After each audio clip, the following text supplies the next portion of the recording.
चलिए खैर, अगर सच में किए थे तो अच्छी बात है, अगर हमेशा की तरह ट्राई किए थे तो फिर गलत बात है?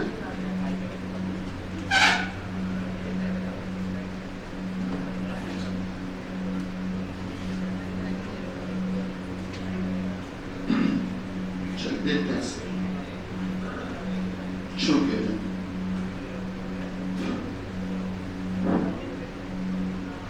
तो बेटा इसमें शीट में एक तरफ होंगे क्वेश्चन नंबर 1 से 27 और एक तरफ 1 से 31। जो 1 से लेकर 31 तक वाले क्वेश्चन है, 1 से 31 वाला पेज है, उसमें बेटा हम लोग कहां तक पहुंच गए थे? 17 हो गए थे। चलिए 18 से आगे बढ़ते हैं। 18 वाले में कहा गया भैया शीट है सबके पास कि नहीं? हाँ लोग, कितने लोगों के पास शीट नहीं है? हम ये देखना चाहते हैं भूले कितने। शीट कहाँ रह गई? कब नहीं आए थे बेटा? हाँ ये शीट कल दी थी। इतना तो याद रखा करो कि जो बोलने जा रहे हो उसके पीछे तथ्य क्या है। कल आए थे ना, शीट नहीं मिली थी। अच्छा, चलिए बढ़िया, और कोई बात नहीं। अच्छा अगर कल नहीं मिली तब तो तुम्हारा कारण जायज है। और भैया बिना शीट वाले हाथ उठाओ जरा। तुम्हें भी नहीं मिली होगी? हाँ मिली थी लेकिन भूल है, कोई बात नहीं, कुछ तो विशेष कारण रहा होगा। और बेटा कोई तुम लोग लाए हो शीट? एक काम करो, अगल बगल मैनेज करो, ठीक है? अगल बगल शेयर करो। शीट तुम्हारे पास है महाराज? अगल बगल मदद तो करो अगल बगल बेटा। चलिए खैर स्टार्ट करते हैं। तो देखो बेटा क्वेश्चन में टीम में क्या कहा है? टीम बनती है प्लेयर से, गवर्नमेंट बनती है पब्लिक से, और मीटिंग हो पाती है मेंबर्स से, लेकिन जो ऑफिस होता है वो स्टाफ से कभी नहीं बनता। मतलब ये कि जैसे हमारा कैबिन है उसमें भी लिखा हुआ है ऑफिस, इस समय हम बाहर खड़े हैं, वहां कोई नहीं है, लेकिन ऑफिस तो अभी भी है ना। तो ऑफिस के लिए स्टाफ का होना कोई जरूरी नहीं है। ऑफिस एक जगह को बोलते हैं, प्रेमिसेस को बोलते हैं, ऐसी जगह जहां पर आप कोई काम करते हो, ऑफिशियल वर्क करते हो, उसे ऑफिस। अब उसमें आप चाहे अंदर हो चाहे ना हो, लेकिन वो ऑफिस ही रहेगा। लेकिन मीटिंग होने के लिए बेटा मेंबर्स का होना जरूरी है। इसी प्रकार से गवर्नमेंट बनने के लिए पब्लिक का होना जरूरी है। बिना पब्लिक के गवर्नमेंट कैसे बन जाएगी भला? इसके अलावा टीम जो है वो बिना प्लेयर के नहीं बन सकती है, लेकिन बिना स्टाफ के ऑफिस हो सकता है। क्वेश्चन नंबर 19 में आइए बेटा। 19 में आइए, मेरे ख्याल से एबीसीडी आप सभी जानते ही। तो बेटा पहला ऑप्शन देखो, क्वेश्चन नंबर 19 में नहीं, आप एक काम करो, इसको टीएस ना पढ़ के आप पीछे से पढ़ो, एसटी। आप तो एबीसीडी के क्रम में है, एसटी। दूसरा ऑप्शन ओपी। अब चौथा ऑप्शन, चौथा डब्ल्यूएस, और बेटा तीसरा एफजी आगे से दे दिया। नहीं समझ पाए? कहे तो हम बोर्ड पे लिखे बेटा, क्लियर? चलिए आगे बढ़ते हैं। 19 हो गया, 20 में आइए बेटा। 20 में क्या कहा गया इसको लिख देते हैं सर।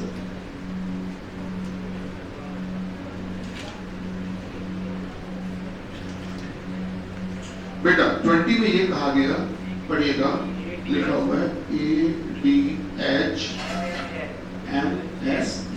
ओके, दूसरा दिया है बेटा BEJX। ओके सर, तीसरा दिया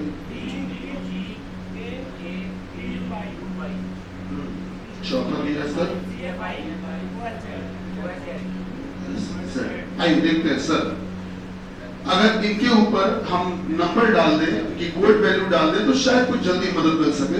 ए के ऊपर हमने लिख दिया 1, ए की कोडिंग होती है 1, डी होता है 4, H 8, M 13, S 19, Z 26, B 2, E 5, J 10, 17, 24। बेटा 4, 7, 11, 16, 25, 3, 6, 9, 15, 20। आइए कुछ रिलेशन देखते हैं बेटा, ध्यान देना। आइए कुछ रिलेशन देखते हैं। तो एक में कितना जोड़े कि 4 आ जाए? एक में 3 जोड़ो तो 4 आ जाएगा बेटा। 4 में अगर 4 जोड़े तो 8 आ गया। 8 में 5 जोड़े तो 13 आ गया। 13 में 6 जोड़े तो 19 आ गया। और 19 में 7 जोड़े तो 26 आ गया। मतलब +3 +4 +5 +6 +7। यहाँ जाओ, 2 में 3 जोड़े तो 5।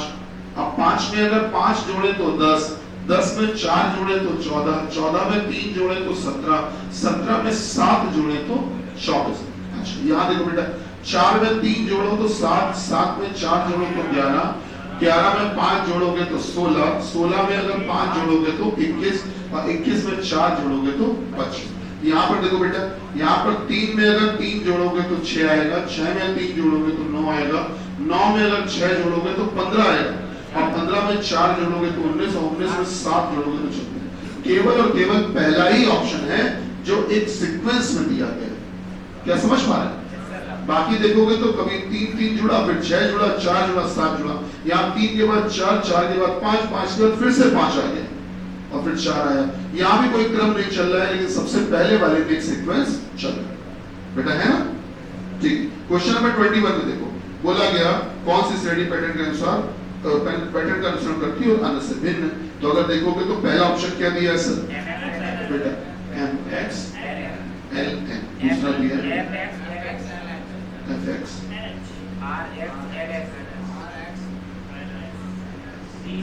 चौथा दिया bxle। बेटा ये होता है 13, ये होता है 24, ये होता है 12, ये होता है 14, ये होता है 6, ये होता है 24, ये होता है 12, 8, 18, 24, 12, 19। बेटा 4, 24, 12। आप गौर करना, जो बीच की दो अक्षर है, दो नंबर है, वो बिल्कुल सेम है, बार बार कॉमन है। 24 12, 24 12, 24 12, 24 12, या ये कह सकते हो XL XL XL XL, ये सब में कॉमन है। आप बाकी को देखो जरा, 13 में अगर 1 जोड़ते हो तो 14 आ जाएगा। बेटा 6 में अगर 2 जोड़ते हो तो 8 आएगा, 18 में 1 जोड़ते हो तो 19 आएगा, और 4 में 1 जोड़ते हो तो 5 आएगा। बेटा अलग आपको मिल गया होगा, पहले वाले में भी 1 जोड़ा, इस वाले में भी 1 जोड़ा, इसमें भी 1 जोड़ा, लेकिन इस वाले में 2 जोड़ा। चलिए आगे बढ़ते हैं सर। Question number 22। बेटा 22 हो पाया कि नहीं? हो पाया? कहे तो लगाए बोर्ड पे। हो गया? लगाना है कि नहीं? नहीं, मैं ये आपसे इसलिए पूछ रहा हूँ, या तो मैं सब एक तरफ से लगा दूं, और अगर आपने सॉल्व किया हो तो आपको जो ना आए हो वो आप बता दें। हाँ अब बताइए। अच्छा एक काम कर लीजिए, 22 से लेकर और 31 तक बताइए दीजिए कौन सा है जो आपको नहीं आया। 22 से 31 जल्दी से। 26 देख लेंगे बेटा, आइए। 26 के अलावा और बताइए भाई आप लोग। अरे किसी को कुछ भी पूछना हो पूछ सकते हो। देखो अगर आप नहीं पूछ रहे हो तो इसके पीछे 2 कारण माने जाते हैं।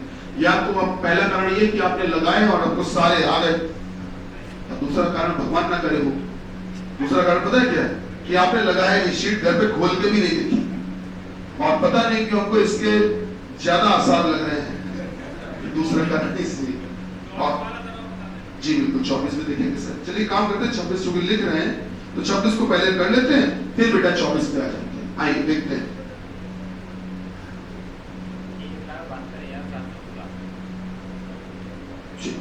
अब हमसे पूछा ये गया कि बताइए, इसी पैटर्न से बताइए, पूछा गया बेटा कि ZHEJ को क्या लिखें, ये पूछा। देखिए गौर करिएगा भैया, X जो होता है, X की कोडिंग अगर बात करें तो सर X की कोडिंग कितनी होती है सर?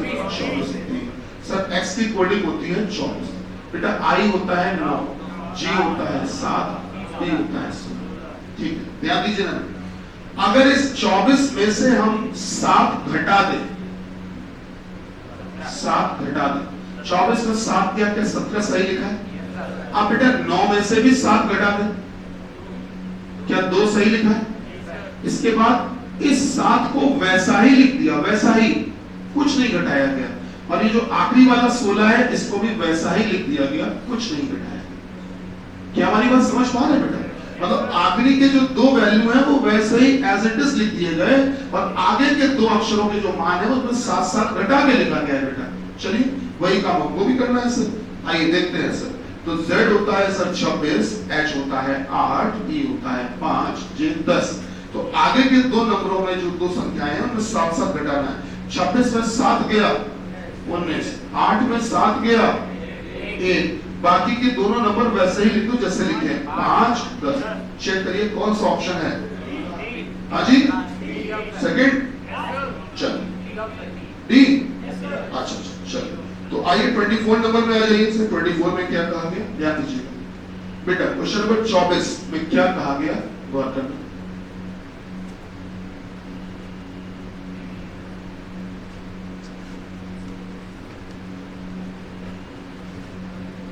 देखो 24 में बेटा क्या कहा गया। 24 में यह कहा गया कि MPQ, फिर लिखा है सर JMN, और फिर लिखा है KSB, और फिर हमसे पूछा है सर M होता है 13, P 16, Q 17, J 10, M 13 और N 14। ठीक है, K होता है सर 11, S 19। चलिए शुरू करिए बेटा, ध्यान देना ये 13 है और यहाँ पहला अक्षर 10 है। 13 में से अगर 3 घटाएं तो 10 आ जाएगा, 16 में 3 घटाएं 13 आ जाएगा, 17 में 3 घटाएं 14 आ जाएगा। यही तो अब आपको करना है बेटा। 11 में से 3 घटाओ, 19 में 3 घटाओ, 22 में 3 घटाओ। चलो सभी में से 3 घटा के बता दो। 11 में 3 गया 8, 19 में 3 गया 16, 22 में 3 गया 19। सही है ना। अब बेटा 8 मतलब कि H और 16 मतलब कि 3 और 19 मतलब कि S। कौन सा ऑप्शन है सर, चौथा।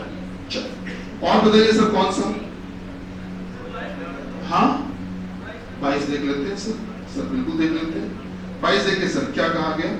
22 में कहा गया बेटा, पहला ऑप्शन दिया गया है PDGI, दूसरा कहा गया है सर EG और JL, सर तीसरा कहा गया है CEHJ, चौथा कहा है बेटा DFIN। ठीक है चलिए देखते हैं। जैसे B को हम कहते हैं 2D होता है, 4G होता है, 7I होता है, 9 E होता है, 5G होता है, 7J होता है, 10 L बेटा 12, C 3 होता है, E 5 होता है, H 8 होता है, J 10 होता है, D 4 F 6। अरे बेटा प्रियांशु चरणजीत को ये लोग ना,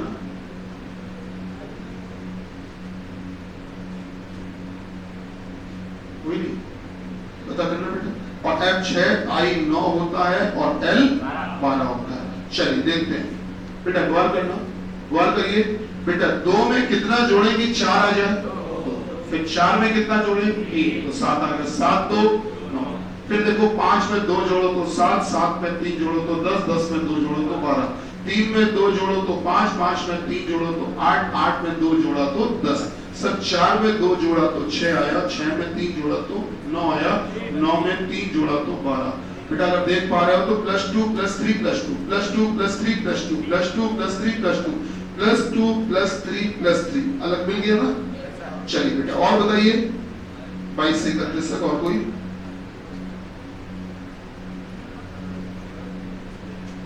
रुकिए बेटा, रोहित बैठो। हाँ आप लोग बेटा क्वेश्चन देखो, कोई अगर पूछना हो जल्दी से बेटा। रोहित बैठो, क्वेश्चन कोई पूछना हो तो जल्दी से पूछो बेटा, फिर हम नया टॉपिक शुरू करते हैं।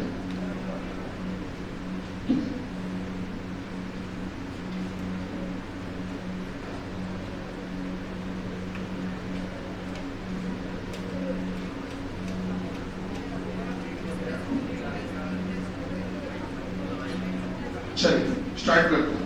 नहीं पूछना है, चलो बढ़िया बेटा आगे बढ़ते हैं। अब आते हैं नए टॉपिक पे, ठीक है।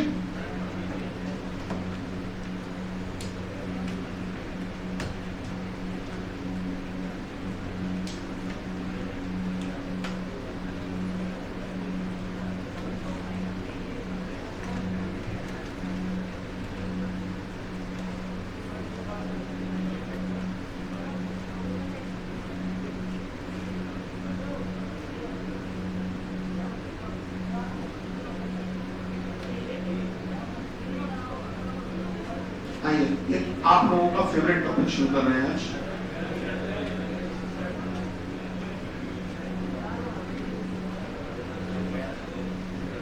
बेटा ध्यान दीजिएगा, रक्त संबंध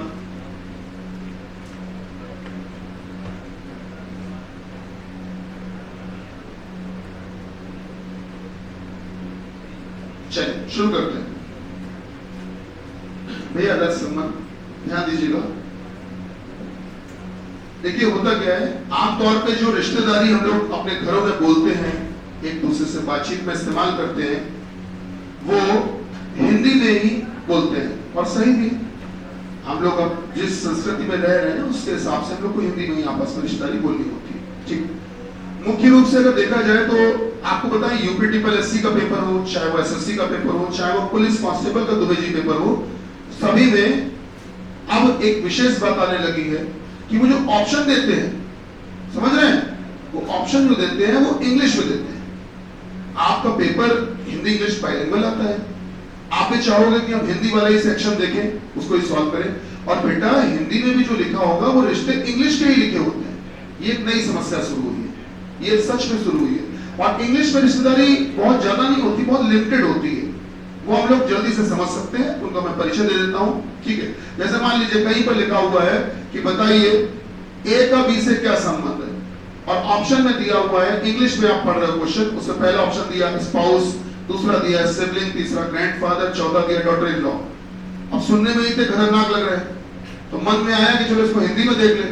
और बेटा जब हिंदी में जब खोलोगे जाके उस क्वेश्चन को ऑनलाइन में दोनों ऑप्शन आते हैं ना, पता होगा, ऑफलाइन में भी अलग ही आते हैं, तो वहां भी हिंदी में भी लिखा होगा तो ऐसे ही लिखा होगा। पहला ऑप्शन स्पाउस, दूसरा ऑप्शन ग्रैंडफादर। अब बेटा फंस गए, समझ रहे हो? अब इन शब्दों का मतलब पता होना चाहिए, तभी कर पाएंगे। आप पिछले पेपर जो है उनको देखिएगा, उनमें ऐसा ही हो रहा है, तो इसीलिए सीख लेते हैं, कोई बहुत मुश्किल काम नहीं है। आइए देखते हैं कैसे सीख लेते हैं, ध्यान दीजिएगा बेटे। मुख्य रूप से रिश्ते जो हैं वो दो तरह के होते हैं, एक होता है पैटर्नल रिलेशनशिप, एक होता है मैटरनल रिलेशनशिप। पैटर्नल रिलेशनशिप एक होती है मैटरनल रिलेशनशिप। पैटर्नल में जैसे आगे पी लिखा, पी मतलब पापा और एम मतलब मम्मी, मतलब पिता पक्ष से रिश्तेदारी और माता पक्ष से रिश्तेदारी, समझने में थोड़ा आसान। अच्छा, अंग्रेजी में तुमको बताएं, चाहे वो पिता पक्ष हो चाहे माता पक्ष हो, अंग्रेजी में दोनों ही तरफ से एक ही शब्द से बुलाया जाता है। जैसे कि हम बात करते हैं हम अपनी बात करते हैं, बेटा हम अपने पिताजी को हम फादर कहेंगे इंग्लिश में, और अपनी माता जी को हम इंग्लिश में कहेंगे मदर। ये भी बेसिक बात है, सभी लोग जानते हैं। अच्छा, मेरे अगर पिता के पिता है कोई, पिता के पिता, तो इंग्लिश में क्या कहेंगे बेटा? ग्रैंडफादर। हिंदी में आप कहते हो बाबा या दादा, लेकिन इंग्लिश में कहते हैं ग्रैंडफादर। और अगर मान लेते हैं हमारी मम्मी के पिताजी हैं, तो उनको हिंदी में तो नाना कहते हो आप, लेकिन इंग्लिश में बेटा उनको भी क्या कहते हो? ग्रैंडफादर। तो जो पिता पक्ष से रिश्तेदारी बोली जाती है, जो पिता की तरफ से संबोधन किया जाता है, वही संबोधन मम्मी के साइड से। अच्छा ठीक है, हमारे दादाजी का पता चल चुका है, ग्रैंडफादर हो चुके हैं।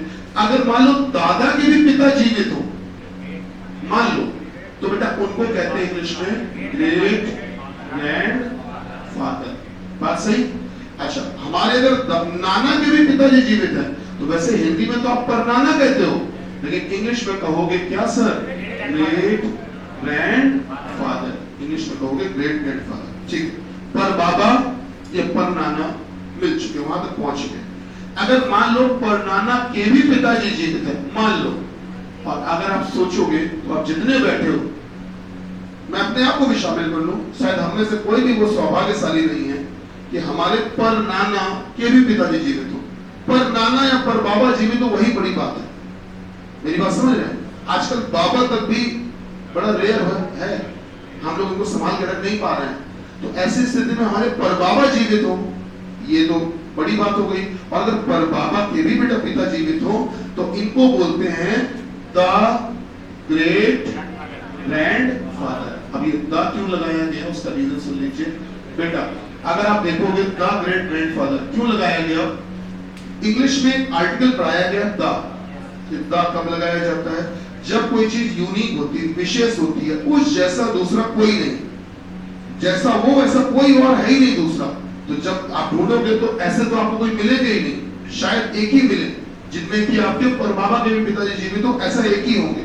और अगर एक ही होंगे तो उनके आगे आर्टिकल क्या लगेगा बेटा? द लगेगा, इसलिए बोला जाता है द ग्रेट ग्रैंडफादर। इसी प्रकार से अगर पर नाना के भी पिताजी जीवित हैं, उनको भी इंग्लिश में यही कहते हैं द ग्रेट ग्रैंडफादर, ये कहते हैं। ठीक, अच्छा, जिस प्रकार से हमने इनको पिता कहा तो हम इनके कहलाएंगे सन, हम इनको ग्रैंडफादर कह रहे हैं तो हम इनके कहलाएंगे ग्रैंडसन, हम इनको अगर बेटा ग्रैंडफादर ग्रेट ग्रैंडफादर कह रहे हैं तो हम इनके कहलाएंगे ग्रेट ग्रैंडसन, हम इनको अगर द ग्रेट ग्रैंडफादर कह रहे हैं मतलब हम किस्मत वाले हैं कि हमको ये मिले, मतलब ये कि हमारे अलावा कोई है ही नहीं जिसके पास ये हो, विशेष है। तो अगर हम किस्मत वाले हैं तो महाराज ये भी किस्मत वाले हैं फिर इन्हें हम मिले, क्या गलत तो नहीं कह रहे? तो फिर हमारे नाम के आगे भी लगेगा, क्या लगेगा सर? The great grandson. क्या हमारी बात समझ पा रहे हैं सर? ये बेसिक इंट्रोडक्शन हुआ। अब थोड़ा सा आगे बढ़ते हैं। हमारे माता पिता के जो घर के रिश्ते हैं उनके बारे में परिचय ये होंगे।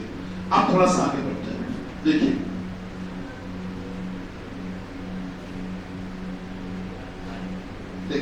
बेटा, आप थोड़ा सा कार्यक्रम को आगे बढ़ाते हैं।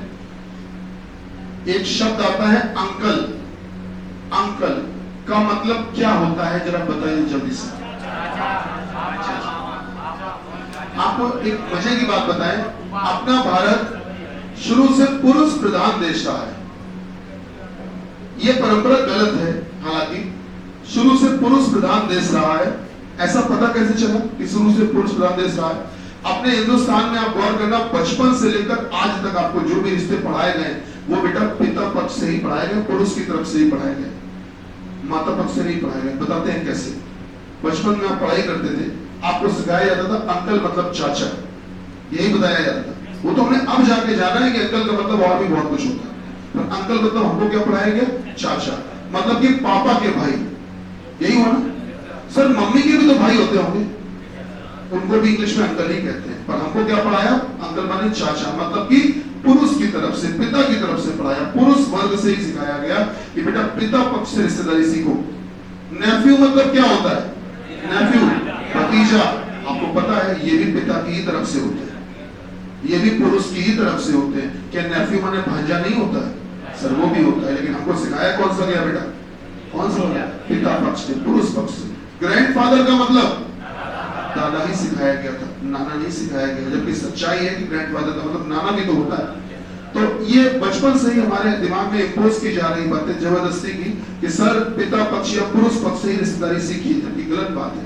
रिश्तेदारी जितनी पुरुष पक्ष से होती उतनी महिला पक्ष से भी होती। चलिए मुद्दे पे आते हैं बेटा। अंकल का मतलब ध्यान देना बेटा, अंकल अंकल जो है वो पिता पक्ष और माता पक्ष दोनों तरफ में होते हैं। पिता पक्ष और माता पक्ष दोनों तरफ में अंकल पाए जाते हैं। जैसे पिता पक्ष में अगर देखें तो अंकल किनको किनको कहते हो? अंकल माने चाचा, ताऊ और फूफा। सर, ये तीन लोग अंकल की श्रेणी में आते हैं पिता पक्ष में। और मम्मी के साइड से अंकल की श्रेणी में आते हैं मामा और मौसा। ठीक है, ये जो मौसा जी हैं ये बड़े खतरनाक हैं, ये बड़ा डिस्प्यूटेड रिश्ता है। ये अपने आप को खुद कहते हैं, इनको कोई नहीं कहता, ये खुद अपने आप को कहते हैं कि हम इस साइड में नहीं, हम इस साइड में। वो पिता पक्ष में अपने आप को रखवाते हैं, समझ रहे हो? जबकि सच्चाई है कि वो मम्मी के साइड के रिश्ता होता है। अच्छा एक बात बताओ, मौसा जी जो बने वो मौसी के ही तो हस्बैंड बने, और मौसी कौन होती? मम्मी की बहन, तो बन गए ना मम्मी के साइड से। और खुद कहलवाते क्या है? कि पापा के साइड से। बहुत उपद्रवी रिश्ता होता है। तो कहने का मतलब ये कि ये पांच लोग अंकल की श्रेणी में आते हैं बेटा। ठीक है, इन पांचों की जो पत्नियां होंगी वो आंटी कहलाएंगी, ऑब्वियस सी बात है ना? चलिए, तो ये अंकल की श्रेणी में आते हैं। मैं अपनी बात करता हूं, मैं इन पांचों को कह रहा हूं अंकल, इन तीनों को भी और इन दोनों को भी, मैं इन पांचों को कह रहा हूं अंकल। ठीक है, हमारे लिए पांचों अंकल हैं। तो अगर हमारे लिए पांचों अंकल हैं तो हम इन पांचों के क्या लगेंगे? देखा बेटा, हम इन पांचों के क्या लगेंगे? हम इनके लगेंगे नेफ्यू। नेफ्यू, अब नेफ्यू का मतलब अगर इधर से देखोगे तो नेफ्यू का मतलब होता है भतीजा, मतलब इधर मतलब पिताजी की तरफ से। नेफ्यू का मतलब क्या होता है? भतीजा। और अगर उधर से देखोगे तो नेफ्यू का मतलब क्या होता है? भांजा। लेकिन चाहे भतीजा कहो चाहे भांजा कहो, दोनों को इंग्लिश में क्या कहते हैं? नेफ्यू। हम इन पांचों के नेफ्यू लगे। ठीक है, अब ये जो मैंने अभी थोड़ी देर पहले उपद्रवी रिश्ता बताया, डिस्प्यूटेड रिश्ता बताया, वो ऐसे ही नहीं बता दिया। आप गौर करना, मौसा जी के हम क्या लगे? क्या लगे? भांजे लगे। कभी जरा ट्राई करना अपने घर में, तुम्हारे घर में जो मौसा जी, उनसे कहना कि मौसा जी आपके भांजे हैं, तो दौड़ा लेंगे। भांजे नहीं, भतीजे हो, वो जबरदस्ती तुमको यहाँ से लेके आए, जबकि तुम्हारा रिश्ता उधर से। क्या मेरी बात समझ रहे हो? खैर, वो एक भारतीय संस्कृति हंसी मजाक का विषय है, उससे कोई मतलब नहीं। तो बेटा नेफ्यू का मतलब भतीजा या भांजा। चलिए, तो मैं इन पांचों को अंकल कह रहा था और मैं खुद इनका लगा नेफ्यू। मेरी जो बहन है बेटा, मेरी जो बहन है बेटा, वो भी तो अंकल कह रही होगी, तो वो भी इन पांचों को अंकल कह रही होगी, तो वो खुद क्या लगेगी इनकी? तो बेटा वो इनकी, देखो इधर से देखोगे तो भतीजी लगेगी, और अगर उधर से देखोगे तो लगेगी क्या बेटा? भांजी। तो चाहे भतीजी कह लो चाहे भांजी कह लो, इंग्लिश में कहते हैं नीस। क्या कहते हैं? नीस। नीस का मतलब भतीजी या भांजी। तो अगर इधर से देखोगे तो भतीजी और उधर से देखोगे तो भांजी, लेकिन इंग्लिश में क्या कहेंगे? नीस, NIEC। क्या बात थोड़ी बहुत पल्ले पड़ी? एक आवश्यक रिश्ता, ये इससे बड़ी जरूरत पड़ेगी इसकी। आगे बढ़ते हैं सर। इसके अलावा एक शब्द आता है सिबलिंग।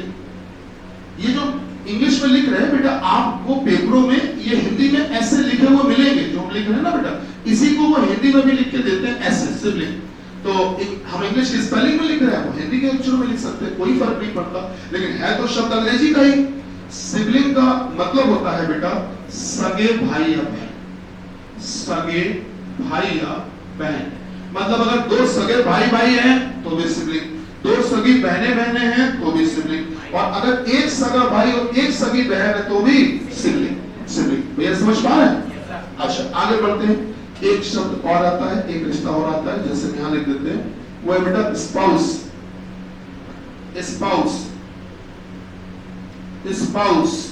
स्पाउस का मतलब होता है बेटा जीवन साथी कह लो, या फिर आप कह सकते हो दंपति, या कह सकते हो पति पत्नी, हस्बैंड वाइफ।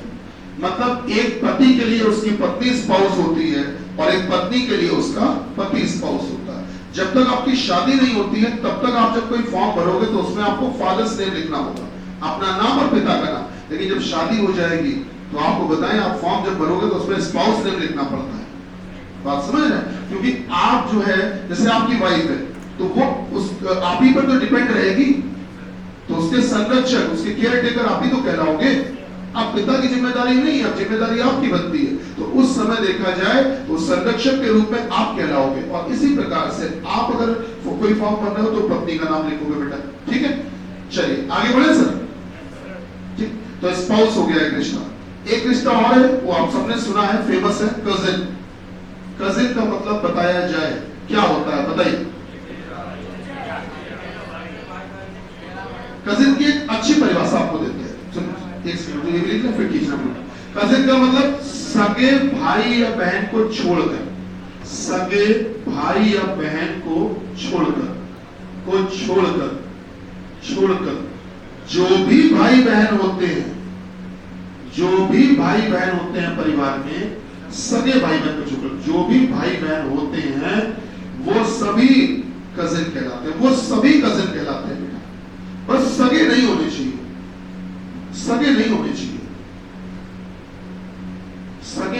क्योंकि अगर सगे हो गए तो क्या कहोगे? सिबलिंग। और सगे के अलावा कोई भी भाई बहन हो, चचेरा भाई या चचेरी बहन, मौसेरा भाई या मौसेरी बहन, ममेरा भाई या ममेरी बहन, फुफेरा भाई या फुफेरी बहन, ठीक है, कोई भी हो बेटा, कोई भी हो, सबको क्या कहा जाता है इंग्लिश में? कजिन। सगे भाई बहन को छोड़कर जो भी भाई बहन होते हैं उन सभी को क्या कहते हैं बेटा? कजिन। चलिए, तो ये कुछ बेसिक रिश्ते हैं जो हमारी नेचुरल रिलेशनशिप में आते हैं। सर इसको हटा दें। ये जो रिलेशनशिप होती है वो दो तरह की होती है, एक होती है नेचुरल, एक होती है नॉन नेचुरल। आइए बताते हैं क्या होता है नेचुरल रिलेशनशिप, प्राकृतिक और अप्राकृतिक, बताते हैं क्या।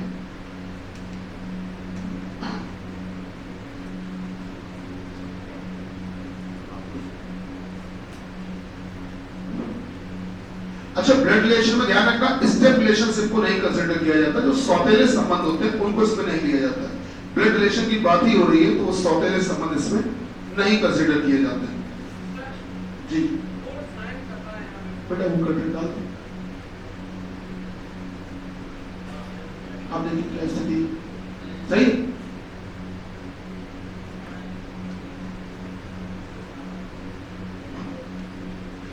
फिलअप कर दे? चलिए आगे बढ़ते हैं, देखिएगा। ठीक, अब बेटा इसके बाद आगे बढ़ते हैं, अब और रिश्ते देखते हैं।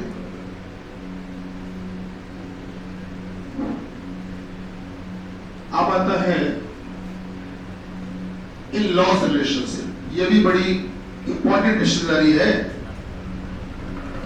इन laws relationship, in laws relationship, ठीक। इन माने होता है में, लॉ मतलब होता है कानून या विधि, कानून कह लो चाहे विधि कह लो, और रिलेशनशिप का मतलब होता है रिश्तेदारी, ठीक। तो बेटा कानून में रिश्तेदारी या कानूनी रिश्तेदारी या लीगल रिलेशनशिप इसी को बोलते हैं। अब ये होती क्या है, ध्यान देना बेटा। जैसे किसी एक परिवार का एक लड़का है, किसी एक परिवार का कोई एक लड़का है, किसी एक परिवार का कोई एक लड़का है और किसी अन्य परिवार की कोई एक लड़की है, दोनों एक दूसरे को जानते भी नहीं, कोई रिश्ता नहीं आपस में इनका। भाई जब जानते ही नहीं तो क्या रिश्ता। अब इस लड़के की शादी अगर इस लड़की से करवा देते हैं, अब ये दोनों हो गए हस्बैंड वाइफ, पति पत्नी। HW मतलब होमवर्क नहीं, हस्बैंड वाइफ, ठीक है। दोनों हो गए दूसरे के रिस्पेक्ट में हस्बैंड वाइफ, पति पत्नी हो गए, ठीक। तो बेटा अब ये रिश्ते जुड़ गए। और हाँ, जो शादी होनी चाहिए that should be according to law, वो बेटा विधि के अनुसार होनी चाहिए, कानूनी तौर पे होनी चाहिए, तभी वो रिश्ते लीगल माने जाते हैं।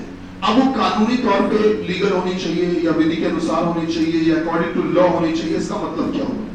जैसे हमारी हिंदू सभ्यता, अगर हिंदू समाज की बात करें तो उसमें, और या मुस्लिम की बात भी करते हैं, किसी भी धर्म की बात करें तो शादी होने के लिए धर्म के पुरोहित का, धर्म के जानकार का होना जरूरी होता है, जो धर्म का जानकार हो मौजूद रहते हैं। हिंदू समुदाय में देखोगे तो पंडित जी होते हैं, मुस्लिम समुदाय में काजी साहब होते हैं, अगर ईसाई समुदाय की बात करें तो वहां चर्च के पिताजी होते हैं, जिनको फादर कहते हो, है ना, वो होते हैं। हर एक धर्म के अलग अलग पादरी या उलेमा या पुरोहित या काजी होते हैं, सभी के होते हैं जिस समय शादी होती है। तो वो धर्म के बारे में बताते हैं कि धर्म क्या कहता है कि शादी कब उचित मानी जाएगी, शादी कब पूरी मानी जाएगी, शादी कब जायज मानी जाएगी, तो वो धर्म के जानकार का होना जरूरी है। इसके अलावा बेटा लड़के और लड़की की जो एज सरकार ने डिक्लेयर की है उसके अनुसार उनकी उचित आयु होनी चाहिए, दूसरी बात। तीसरी बात, वहां पर कम से कम 2 आई विटनेस रहने चाहिए, 2 गवाह रहने चाहिए, 2 गवाह रहने चाहिए, 2 आई विटनेस रहने चाहिए जो इस सारी घटना को देख रहे हो कि हाँ ये शादी उचित हो रही है। सीख लो, आगे जीवन में काम आएगा तुम लोगों के। और इसके अलावा सबसे इंपॉर्टेंट बात ये कि जो भी लड़का लड़की है, दूल्हा दुल्हन, ये बेटा मानसिक रूप से स्वस्थ रहने चाहिए, मतलब पागल ना हो, किसी प्रकार से मानसिक रूप से विकृत ना हो, इसके अलावा किसी प्रकार का कोई मादक या नशीला पदार्थ का सेवन ना किया हो। आपको एक मजे की बात बताएं, हालांकि और रिकॉर्ड बोल रहे हैं, मजे की बात ये बताएं कि सर प्रेजेंट टाइम में 50% या उससे ज्यादा शादियां इलीगल हो गई। क्योंकि होता क्या है, दूल्हा और दुल्हन नर्वसनेस दूर करने के लिए, समझ रहे होंगे, कोई जरूरी दवाई इस्तेमाल कर लेते हैं, इससे नर्वसनेस ना लगे। अपना दोस्तों के बीच में गए 5-10 मिनट के लिए, है ना, अरे अब खुल के बोले क्या, समझ तो गए होंगे, जिससे कि नर्वसनेस न लगे, अलग मतलब होश में रहेंगे, अलग दुनिया में रहेंगे तो समझ ही नहीं आएगा, आराम से शादी हो जाएगी। तो देखा जाए तो अगर कानूनी तौर पे देखें, हमने लॉ पढ़ा है, आपको लॉ में बताया गया है सर ये मैरिज इलीगल मैरिज है, लेकिन है क्या, ये परंपरा चली आ रही जबरदस्ती की, तो लोग इसको फॉलो कर रहे हैं। क्या मुद्दे पे आते हैं सर, तो अगर कानूनी तौर पे उचित तरीके से रिश्ता जुड़ा जाता है तो उसको अकॉर्डिंग टू लॉ कहते हैं, विधि के अनुसार कहते हैं, कानून के तौर पे जायज कहते हैं, ठीक है। तो जब ये रिश्ता जुड़ जाता है तो लड़का अपनी वाइफ को, इस लड़की को मतलब पत्नी कहता है, और इस लड़की से कहता है कि आज से जो भी तुम्हारे रिश्तेदार है वो सब आज से मेरे भी रिश्तेदार हो गए।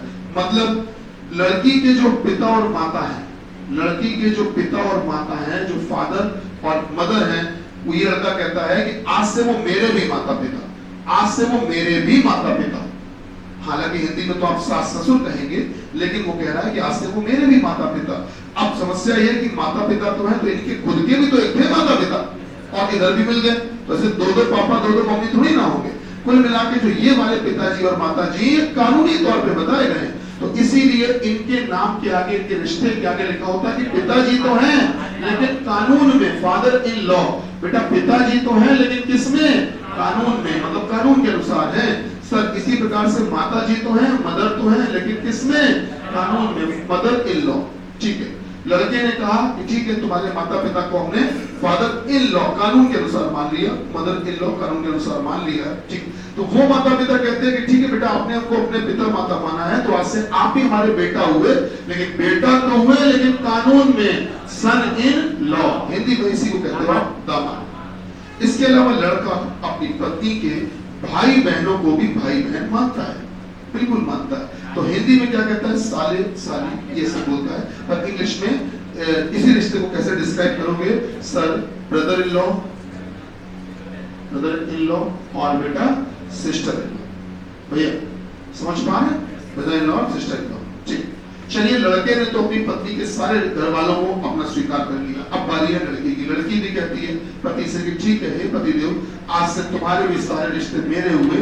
ठीक है, तो मतलब आपके जो माता पिता वो आज से मेरे भी माता पिता। लड़की ऐसा कह रही है, तो इसका मतलब ये है कि जो लड़के के पिता होंगे वो लड़की के क्या कहलाएंगे बेटा? Father in law. और जो माता जी होंगी वो लड़की की क्या कहलाएंगे? मदर इन लॉ, मतलब सास या ससुर कह सकते हो। तो लड़की ने अगर माता पिता मान लिया तो ये माता पिता भी तो उसको बिटिया मानेंगे, और बिल्कुल मानते हैं, बिल्कुल मानते हैं। कहते हैं बेटा क्या? डॉटर इन लॉ, बेटा ये कहते हैं, या हिंदी में कह सकते हो बहू। ठीक, लड़की जो है वो अपने पति के भाई बहनों को भी भाई बहन मानती है। ठीक है, तो कैसे मानती है? हिंदी में इनका नाम बोला जाता है रिश्तों का, ननद, देवर, जेठ। सुने होंगे आपने, पर इंग्लिश में कहते हैं बेटा क्या? ब्रदर इन लॉ और भैया सिस्टर इन लॉ। ठीक है, sister in law, brother in law, sister in law, मतलब कि ननद, देवर, जेठ। चलिए ये छोटा सा परिचय होगा। अब थोड़ा सा आगे बढ़ते हैं, बेटा गौर कर, आइए देखिएगा। अब आता है एक संबंध, बहुत पूछा जा रहा है ये प्रश्न। लिखिए क्वेश्चन, जरा एक क्वेश्चन लिखिए, मैं उसी से बताता हूं। एक क्वेश्चन लिखिए, यदि, लिखना बेटा, यदि ए बी के पिता है, A is the father of B, यदि ए बी के पिता है, यदि ए बी के पिता है, भैया लिखा आपने, ए बी के पिता है। आगे लिखिए, बी डब्ल्यू की पत्नी है, बी डब्ल्यू की पत्नी है। भैया लिखा? आगे लिखिएगा, डब्ल्यू आर का बेटा है, डब्ल्यू आर का बेटा है, बेटा है। लिखा? आगे लिखिएगा, आर तथा एस, आर तथा एस भाई भाई हैं, आर तथा एस भाई भाई हैं। भैया लिख पाए? अगला पॉइंट लिखिएगा सर, अगला शुरुआत में क्या लिखा था? ठीक है, अगला पॉइंट लिखिएगा सर, अगला पॉइंट लिखिएगा, लिखिएगा क्यू, क्यू ए का भाई है, क्यू, अगला पॉइंट आप लिखिएगा, क्यू ए का भाई है, ए का। आप लिख रहे हैं सर कि क्यू ए का भाई है।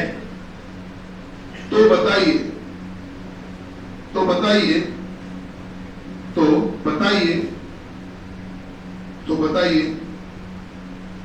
कि बी के natural uncle, B, B for ball, B के नेचुरल अंकल, बेटा चाहो तो इंग्लिश में नेचुरल अंकल लिख लो या हिंदी में लिखो, लेकिन लिखना नेचुरल अंकल ही, लेकिन लिखना बेटा नेचुरल अंकल ही।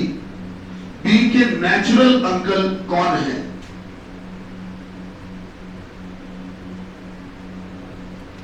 ठीक है, ये एक नई परंपरा शुरू हुई है नेचुरल रिलेशन से पूछने वाली।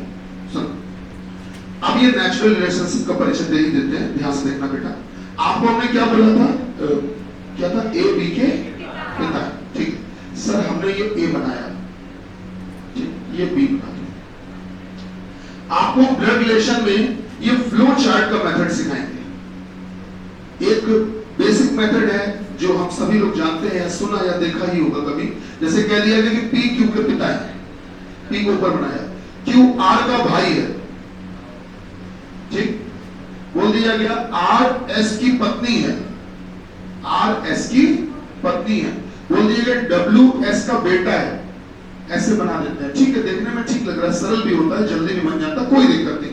लेकिन आपको एक अच्छी बात बताएं कि इससे जो सरल क्वेश्चन है, बेसिक क्वेश्चन, वो तो हो जाएगा, लेकिन जैसे ही आप पजल पे आओगे, पजल बेटा पजल पे आओगे, इससे आधे से ज्यादा पजल गलत करोगे, हो ही नहीं पाएंगे। इसीलिए जानबूझ के ऐसा एक अरेंजमेंट या ऐसा पैटर्न लेके चलते हैं जिससे कि आपके पजल हो, चाहे वो नॉर्मल क्वेश्चन हो, चाहे वो कठिन क्वेश्चन हो, सारे के सारे आपके कंप्लीट हो जाए। और जैसे इसको बनाते समय आपको एक नियम का ध्यान रखना होता है कि एक पीढ़ी ऊपर की बात हो रही है कि एक पीढ़ी नीचे की, जनरेशन कौन सी है। जनरेशन एक पहले की है तो ऊपर लिखो, बाद की पीढ़ी है तो नीचे लिखो, साथ की पीढ़ी है तो बगल में लिखो।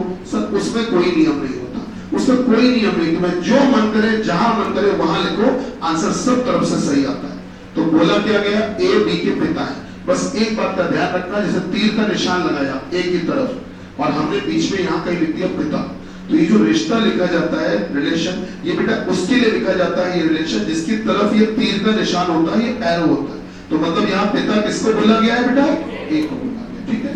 अच्छा, एक और बात, हम एक काम करेंगे कि जो पुरुष है उनको प्लस निशान से दिखाएंगे और जो महिलाएं हैं उनको माइनस निशान से दिखा देंगे। इसके पीछे तर्क दे सकते हैं कि पुरुष में आगे पा आता है, पा मतलब प्लस, मां मतलब माइनस, ये तर्क दे सकते हैं। चलिए, आपने क्या कहा हमसे, जल्दी से बताइए। ए बी के पिता है, आगे बोलो।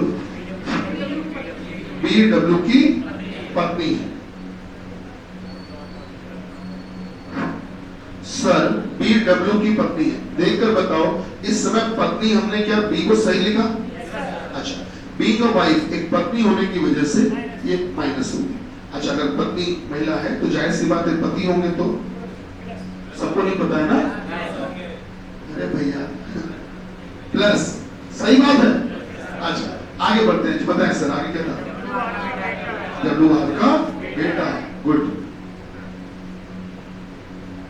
डब्ल्यू आर का बेटा। आगे बताओ बेटा। ओके, आपने हमसे कहा सर आर तथा एस दोनों एक दूसरे के भाई भाई हैं,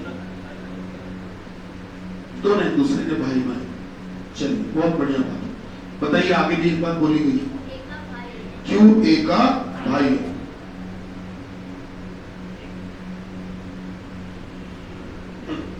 इस समय अगर देखा जाए तो ये क्यू और ए आपस में भाई भाई है, और उधर बेटा कौन कौन भाई भाई है, आर और एस भाई भाई। चलिए, कहानी हो गई। अब देखना नेचुरल रिलेशनशिप होती क्या है, ध्यान से सुनिएगा बेटा, बहुत काम की बात बताने जा रहे हैं। नेचुरल रिलेशनशिप, जैसे ही कोई बच्चा इस दुनिया में जन्म लेता है या लेने वाला होता है, तो उसके जन्म लेने से पहले, उसके जन्म लेने से पहले उसके रिश्ते आ जाते हैं। मतलब वो भी दुनिया में नहीं आया, लेकिन उसके रिश्ते उससे पहले आ जाते हैं। और जब भी ऐसा होता है कि उसके रिश्ते उससे पहले आ जाते हैं, तो जो रिश्ते पहले आ जाते हैं उनको बोलते हैं नेचुरल रिलेशनशिप। जैसे एक परिवार में एक बच्चे का जन्म होने वाला है, आप गौर करना कभी कहते हुए कि एक परिवार में एक बच्चे का जन्म होने वाला है, लेकिन जन्म होने से पहले ही घर के सदस्य क्या कहते हैं पता है, मैं चाचा बनने वाला हूँ, मैं मामा बनने वाला हूँ, मैं दादा बनने वाला हूँ, कहते सुना होगा। मतलब बच्चा भी नहीं आया, लेकिन उसके रिश्ते पहले आ चुके कि चाचा ये है, मामा ये है, फूफा ये, सब तय हो गए, जबकि भी बच्चा इस दुनिया में नहीं आया। तो सर ये है प्राकृतिक रिश्ते, ये पहले से आ गए, और बच्चे का जन्म हो भी जाएगा तब भी ये रिश्ते फिक्स रहेंगे, बदलेंगे नहीं। ऐसा नहीं हो सकता कि बच्चा इस दुनिया में आने के बाद अब वो तय करेगा कि हम पापा किसे कहेंगे, अच्छा हमारे जो बाबा हैं वो हैं, ऐसा नहीं कर सकता। सर ये फिक्स है कि यही बाबा है, यही दादी है, यही चाचा, यही पापा, ये फिक्स है। प्राकृतिक रिश्ते वही होते हैं जो इस दुनिया में जन्म लेने से पहले से ही तय हो जाते हैं। क्या मेरी बात समझ रहे हो? अच्छा, अब अप्राकृतिक या नॉन रिलेशन नेचुरल रिलेशनशिप कौन सी होती है? वो रिलेशनशिप जो आप इस दुनिया में आने के बाद अब अपनी मर्जी से खुद बनाते हो, जोड़ते हो। और अगर आप किसी से भी रिश्ता जोड़ सकते हो। आपने अगर शादी इनसे की तो इसका मतलब अब इनके जो घर के सदस्य वो आपके रिश्ते में जुड़ गए। अगर आप शादी किसी और से करते तो उनके घर के सदस्य जुड़ जाते, तो वो तो आपके हाथ में, आपके बस में है ना, वो आप बदल नहीं सकते थे, मतलब किसी और को चुन सकते थे। तो वो बेटा होती अप्राकृतिक रिश्तेदारी। तो ध्यान से सुनना, प्रश्न ये पूछा गया था कि ये क्वेश्चन है नेचुरल अंकल। हाँ कौन? बी के नेचुरल अंकल। बेटा गौर करना, बी एक लड़की है, ये बिटिया पिता किसको कह रही है? पिता ए को। तो पापा के भाई को अंकल कहनी चाहिए, तो जाहिर सी बात है क्या बी के अंकल क्यों हुए कि नहीं हुए? एक तो अंकल ये हो गए। अच्छा एक बात बताओ, भारतीय परंपरा के हिसाब से अब इस लड़की की या महिला की शादी डब्लू के साथ हो गई, तो डब्लू हो गए पति, ठीक। तो ये जो डब्लू भाई साहब हैं, इनके अंकल कौन है? इनके पापा के भाई। तो डब्लू के अंकल कौन है? एस। सही बात है भाई। डब्लू के पिताजी कौन? आप। अब पिता के भाई कौन? एस। तो पिता के भाई को अंकल ही लगाओगे। तो अगर देखा जाए तो डब्लू के अंकल है एस और बी के अंकल कौन? क्यों? तो ये बी जो महिला है ये अपने वाले अंकल को तो कहेगी अंकल, साथ ही साथ अपने पति के अंकल को भी तो अंकल कहेगी। क्या बात सही? हिंदी में आप शब्द इस्तेमाल करते हो चचिया ससुर, बिल्कुल प्रैक्टिकल बात कर रहे हैं, करते हैं चचिया ससुर जो कि ये है, लेकिन है तो बेटा अंकल ही। तो अंकल तो ये भी है, अंकल ये भी है। और आपसे पूछा गया बताइए प्राकृतिक अंकल, नेचुरल अंकल कौन है? तो बेटा नेचुरल अंकल बी के कौन है? क्यों है। सर अंकल ये भी है पर नेचुरल नहीं है, ये इस दुनिया में बाद में जुड़े, क्योंकि डब्लू से शादी हो गई तो ये जुड़ गए। अगर डब्लू से शादी ना होती, किसी और से होती, तो कोई और अंकल होता। बताइए गलत तो नहीं कह रहे, लेकिन उस तरफ से तो अंकल फिर वही तय है, वो थोड़ी ना बदल सकते हैं। ये बदल सकते थे पर वो नहीं बदल सकते। तो सर बी के नेचुरल अंकल कौन है बेटा? क्या बात समझ में आई? कल हम लोग ब्लड रिलेशन को आगे बढ़ाते हैं, कल आपको शीट भी देंगे और फिर डिस्कशन करते हैं। चलो धन्यवाद। भारत माता की जय।